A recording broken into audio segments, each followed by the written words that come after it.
ఇది నా పట్ల దేవుని ప్రేమకున్న నిదర్శనం, అవన్నీ చేస్తాడు.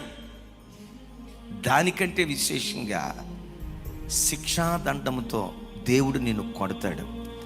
దేవుడు దెబ్బ కొట్టే ప్రతిసారి నా పట్ల నా దేవునికున్న ప్రేమకు ఇది నిదర్శనమని ఆయన ప్రేమాతిశయాలు తలుస్తూ ప్రభుని స్తుతించేవారిగా ఉందాం.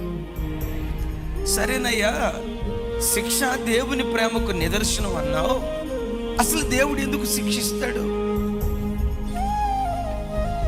మీరు అనొచ్చు, ఏ శిక్ష లేకుండా మా జీవితం 3 పువ్వులు 6 కాయలు కాదు 60 కాయలు పెట్టుకోండి అమ్మ, వద్దని దేవుడు.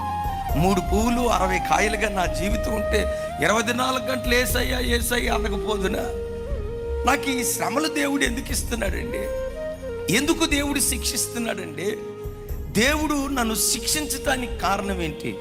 ప్రభు బిడ్డలారా, ప్రతి క్రైస్తవుడి జీవితంలో దేవుడు ప్రేమించే క్రైస్తవుడిని ఎప్పుడు శిక్ష మార్గం గుండా దేవుడు తీసుకొని వెళ్తాడు. ఎందుకో చెప్పమంటారా? గుండెల్లో రాసుకోండి మాట. ఎప్పుడు నీకు శ్రమ ఎదురైనా ఈ మాట నువ్వు జ్ఞాపకం తెచ్చుకుంటే నోటి మాటలతో చెప్పలేని ధైర్యం నీ గుండెల్లో దేవుడు నింపటం ప్రారంభిస్తాడు. ఎందుకు దేవుడు నీ బ్రతుకులో శ్రమను అనుమతిస్తాడంటే, ఒక భక్తుడు అంటాడు, శ్రమల పాఠశాల ఒక వ్యక్తికి నేర్పే ఆధ్యాత్మిక పాఠాలు ప్రపంచంలో ఏ యూనివర్సిటీ దేవుని బిడ్డలకు నేర్పలేదట. ఏ పాఠశాల అది? ఈ శ్రమల పాఠశాల ఏమి నేర్పుతుంది? ఆధ్యాత్మిక పాఠాలు.